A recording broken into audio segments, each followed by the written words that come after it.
Buenas noches, bienvenidos a Memoria, Verdad y Justicia. En este programa te vamos a contar quiénes son los represores que están prófugos de la justicia, aquellos que lograron evadir el brazo del Poder Judicial y son buscados por distintos lugares del país y también por el exterior.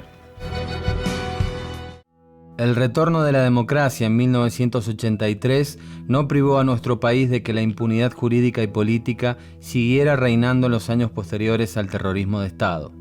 A días de asumir, el presidente Raúl Alfonsín creó la Comisión Nacional sobre la Desaparición de Personas. La CONADEP tenía la misión de investigar las sistemáticas violaciones a los derechos humanos producidas durante la última dictadura cívico-militar. El informe sirvió como base para el desarrollo del juicio a las juntas militares en 1985. Al final de las audiencias, fueron condenados a reclusión y prisión perpetua los dictadores Jorge Rafael Videla y Emilio Eduardo Macera. Otros militares recibieron penas mínimas, algunos incluso fueron absueltos. En 1986 y 87, ante la presión de las Fuerzas Armadas que protagonizaron dos levantamientos, el gobierno de Alfonsín envió al Congreso las leyes de punto final y obediencia debida. Las normas tenían el fin de impedir la ampliación de las causas judiciales más allá de los altos mandos militares y limitar el período para la presentación de nuevas denuncias. Las leyes generaron el repudio por parte de los organismos de derechos humanos y la desilusión en la mayoría del pueblo argentino. La impunidad se consagró con la llegada a la presidencia de Carlos Menem a través de los decretos que firmó entre 1989 y 1990. Menem indultó a casi 1.200 personas, entre ellos a los militares condenados en el juicio a las juntas. En abril de 1998, la Cámara Federal de Apelaciones de La Plata declaró el derecho a conocer la verdad por parte de los familiares de las víctimas del terrorismo de Estado. Fue así que en distintas ciudades comenzaron los denominados juicios por la verdad. En Mendoza, el debate oral se inició a principios del año 2001. Entonces, la Cámara Federal estaba conformada, entre otros, por Luis Francisco Miret, Carlos Pereira González, Otilio Romano y Julio Demetrio Petra. Los tres primeros están acusados por su participación en crímenes de la dictadura. Actualmente, Romano y Miret son juzgados. El juicio por la verdad fue suspendido por la recusación a Luis Miret, quien tenía una amistad reconocida con uno de los generales genocidas, Juan Pablo Sá. La querella, conformada por el Movimiento Ecuménico por los Derechos Humanos con el apoyo de otros organismos, planteó que los jueces intentaban llevar adelante los juicios por la verdad para asegurarse su propia impunidad. Así, el proceso quedó trunco. Finalmente, el 2 de septiembre de 2003, el Congreso de la Nación declaró nulas las leyes de obediencia debida y punto final. Esa nulidad fue promulgada mediante el decreto 689 por el presidente Néstor Kirchner. A su turno, la Corte Suprema de Justicia de la Nación declaró la inconstitucionalidad de las leyes de impunidad. Después de décadas de lucha de los organismos defensores de derechos humanos, el pueblo argentino consiguió que en el año 2005 comenzaran a desarrollarse los juicios por delitos de lesa humanidad en gran parte del territorio nacional. En Mendoza, debido a la composición de la Cámara Federal y a las trabas que interpusieron sus integrantes, recién el 1 de junio del 2010 se inició el primer juicio por delitos de lesa humanidad en el departamento de San Rafael. Hasta el momento, son 563 los represores condenados por delitos de lesa humanidad en todo el país. De esos, 39 han fallecido y 2 se encuentran prófugos. En nuestra provincia, son 17 los represores condenados en los 3 juicios que se han realizado entre 2010 y 2013. En la actualidad, hay 2 megajuicios que se están llevando adelante, uno en la ciudad de Mendoza y otro en San Rafael.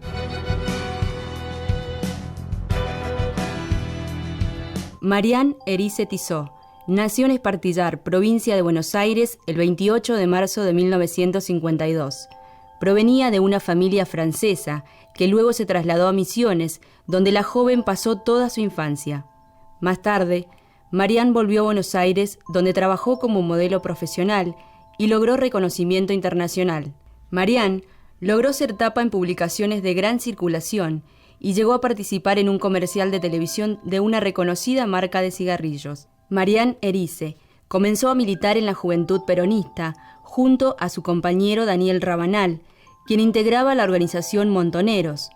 En ese tiempo, trabajaba junto al padre Mujica en tareas sociales en la Villa 31 de Retiro, y también estudiaba antropología en la Facultad de Filosofía y Letras de la Universidad de Buenos Aires.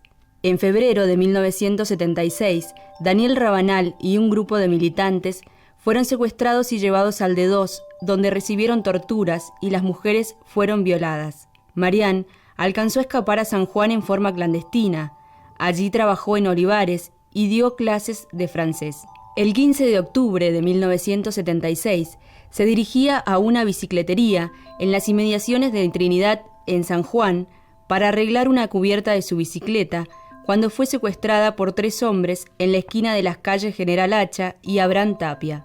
Fue trasladada a La Marquesita, un campamento militar que fue utilizado como centro clandestino de detención en la provincia de San Juan. En este sitio, la joven fue víctima de torturas y fue violada por Jorge Olivera y luego asesinada. Hoy permanece desaparecida. Marián Erice tenía 22 años. 12 represores permanecen prófugos todavía de la Justicia Federal de Mendoza. Están acusados de cometer delitos de lesa humanidad, pero 5 han sido detenidos. Estamos hablando de Carlos Rico, López Rodríguez, Ernesto Luchini, Luis Stuldreher, que fue intendente de San Rafael durante la última dictadura cívico-militar, y también del policía federal, ex policía federal, Marcelo León. 45 represores permanecen prófugos en todo el país, según el último informe que presentó la Procuraduría contra los Delitos de Lesa Humanidad. Mendoza es la provincia con más prófugos de toda la Argentina. Aquí son 12 los que escaparon de la justicia y aún son buscados. Las fugas se dieron principalmente por las masivas imputaciones y pedidos de detención de fines de 2013. Las solicitudes fueron realizadas por la Oficina Fiscal, que interviene en los casos de crímenes de lesa humanidad durante el terrorismo de Estado en la Jurisdicción Federal de Mendoza, que está a cargo del fiscal general Dante Vega. Entre los pedidos por el Juzgado Federal número 1 están José Osvaldo Ribeiro, José Luis Piedra, Vicente Omar Navarro y Hugo Luis Salazar. Todos eran miembros del ejército y se desempeñaron en el Destacamento de Inteligencia 144. Guillermo Campanile actuó en un centro clandestino de detención que dependía de la Fuerza Aérea. Walter Tomás Eichhorn, ex militar, está acusado por secuestros y torturas cometidos en el casino de suboficiales, donde estuvieron las mujeres que eran secuestradas. Ricardo Alex se desempeñó como jefe de inteligencia de la Policía Federal Delegación Mendoza. Está acusado por su participación en el secuestro y asesinato del estudiante de periodismo Amadeo Sánchez Andía, ocurrido en 1975, y de Víctor Romano Ribamar, en 1976. Alex es buscado por la justicia desde el 13 de diciembre de 2012.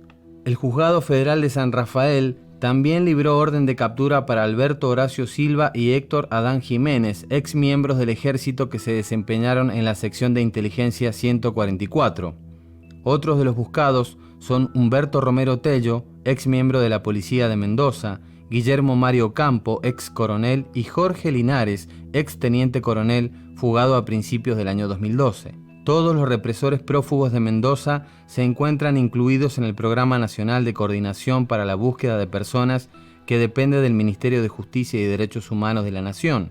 Por ellos, se ofrece una recompensa a las personas que brinden información certera que permita dar con su paradero.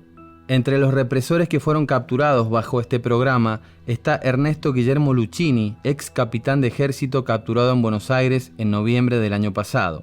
Antes de Luchini, los últimos capturados fueron el ex policía federal Marcelo León y el ex policía provincial Francisco Alberto López. En la provincia ya se había logrado la detención de Carlos Rico Teijeiro y del ex interventor de San Rafael, Luis Stuldreher. Los que tengan datos para aportar sobre represores prófugos pueden comunicarse al teléfono 011 5300 4020. En este bloque te vamos a presentar un informe detallado sobre 2 represores que permanecen prófugos. Uno de ellos fue jefe de inteligencia de la Delegación Mendoza de la Policía Federal en los años 74, 75 y también 76, Ricardo Alex. El otro llegó a ser encargado de Relaciones Institucionales de la 8ª Brigada de Infantería, Carlos Luis Malato.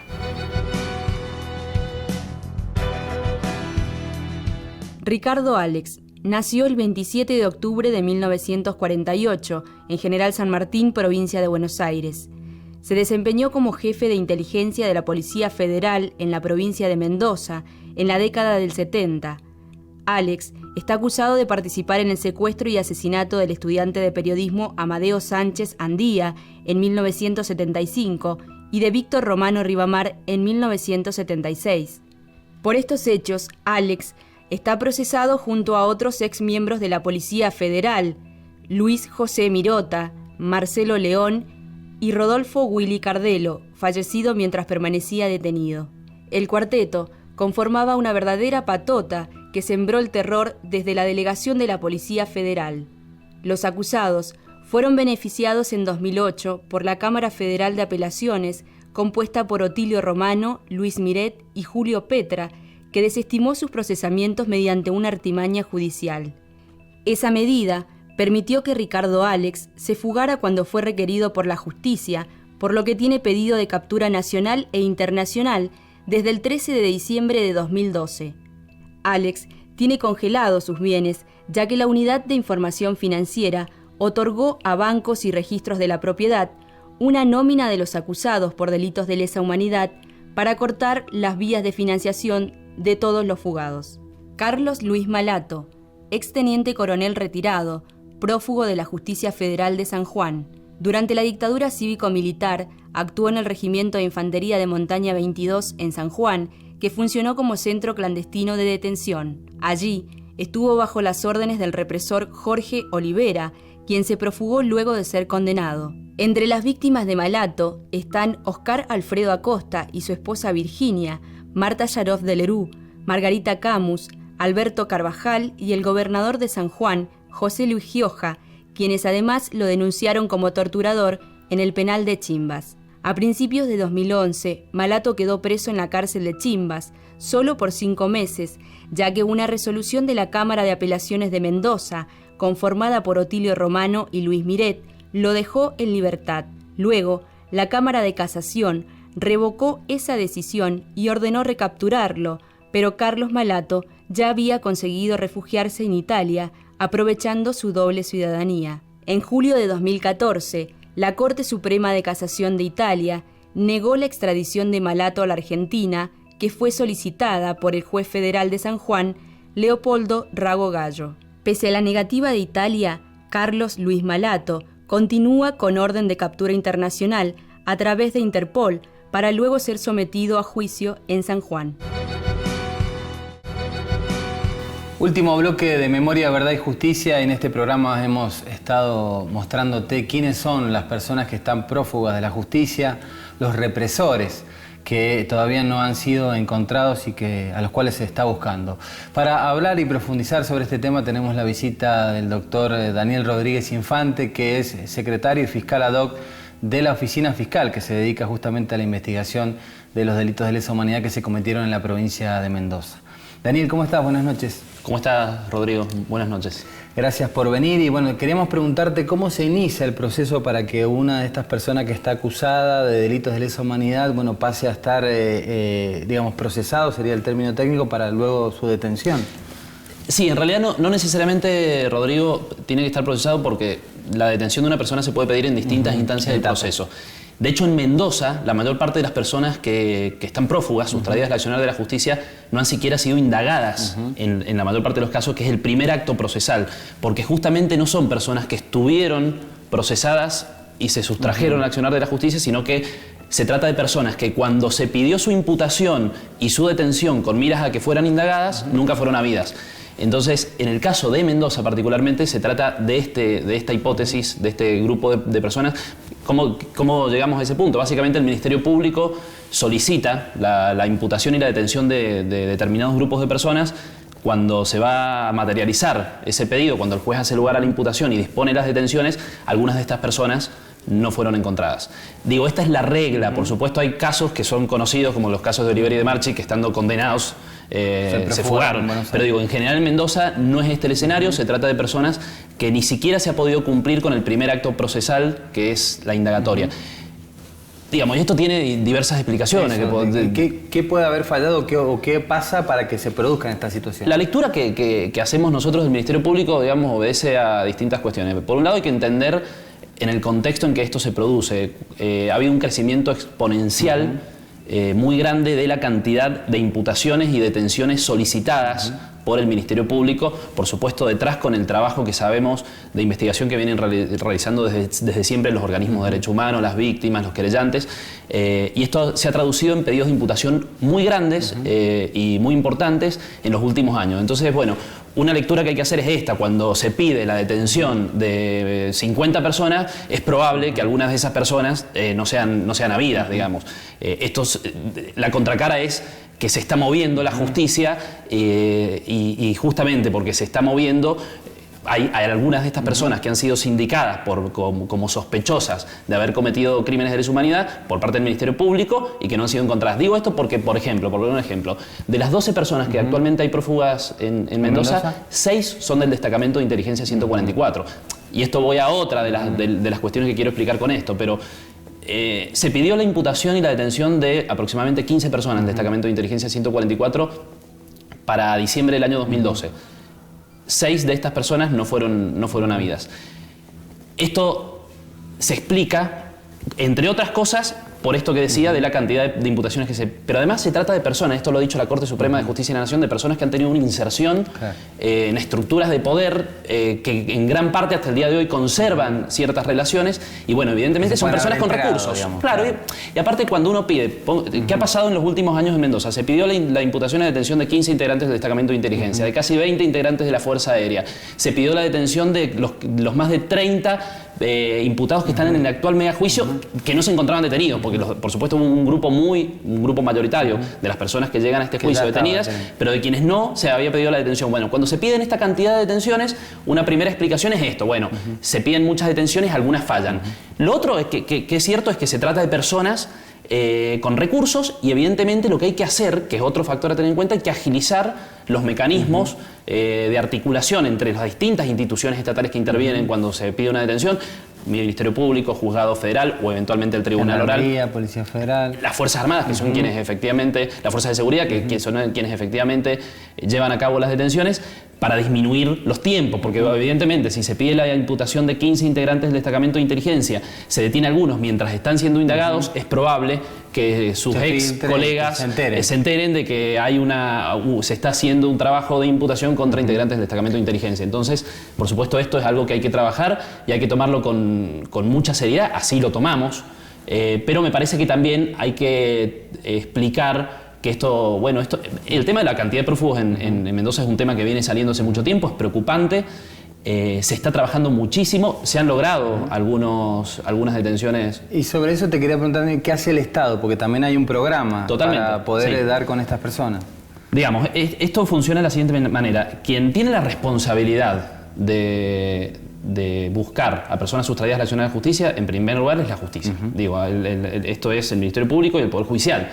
En el caso de Mendoza, a pedido del Ministerio Público, se han formado lo que se llaman legajos de búsqueda, que son básicamente expedientes donde se toman medidas para tratar de dar con el paradero de las personas sustraídas del accionar de la justicia, y en principio los tramita el Ministerio Público, salvo algunas medidas que en el Código Procesal Federal las puede tomar solo el juez, digo, desde pedir una detención, un allanamiento, etc. Hay ciertas medidas que solo las puede disponer el juez. Pero esto no es así en todas las jurisdicciones. Hay jurisdicciones donde la búsqueda principal está a cargo de un juez. Acá, como es política en materia de lesa humanidad, hay un cierto consenso en que todas las causas las investiga en principio el Ministerio Público Fiscal, el juez delega la investigación al Ministerio Público Fiscal. Esto mismo ocurre con estos expedientes dirigidos a tomar medidas para buscar a estas personas.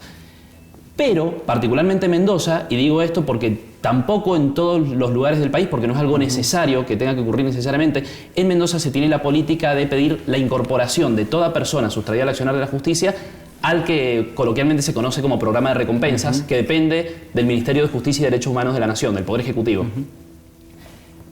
el nombre completo es como Programa de Coordinación para la Búsqueda de Personas Requeridas de la Justicia, pero es básicamente un fondo de recompensas que funciona y que tiene un nivel de efectividad aceptable, es una de las medidas más efectivas. En Mendoza ha habido casos. Ha habido casos en Mendoza en los que se ha articulado con el programa de recompensas, pero además todas las personas que están sustraídas al accionar de la justicia en Mendoza figuran en el programa de recompensas. Si se entra a la página del programa de recompensas, ahí aparecen un montón de personas, un gran número de personas de Mendoza, de Ciudad de Mendoza, de San Rafael y por supuesto de otras jurisdicciones del país, que es bueno que se sepa también porque que una persona se haya sustraído del accionar de la justicia en Tucumán no significa que no pueda estar en Mendoza. Entonces probablemente es importante que las personas conozcan el programa de recompensas porque se puede aportar información de personas prófugas de distintas jurisdicciones.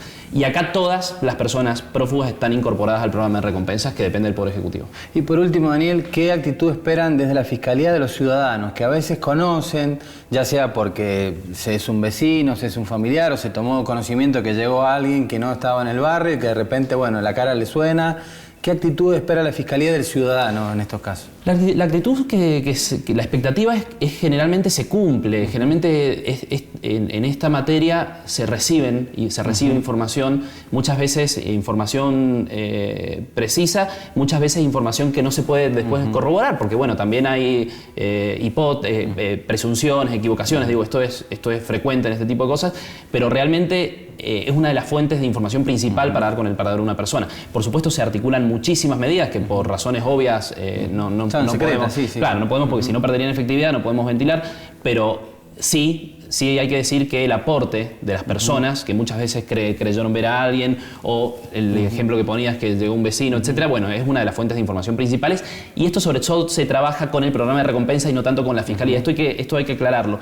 Cuando una persona tiene información de cualquier prófugo, procesado, imputado, no indagado aún o lo que fuere, que está en el programa de recompensas, se tiene que comunicar con el programa de recompensas. De hecho, si se comunica con la Fiscalía, nosotros lo derivamos porque nosotros no podemos recibir la información porque si no esa persona no puede luego cobrar la recompensa, básicamente. Entonces, por supuesto, una persona puede optar por proporcionar la información a la Fiscalía y no al programa de recompensas y quedar fuera de la recompensa que brinda el programa. Pero si las personas tienen interés en acceder a través del programa de recompensas, tienen que llamar al teléfono que aparece en el programa de recompensas del Poder Ejecutivo Nacional, del Ministerio de Justicia y Derechos Humanos de la Nación.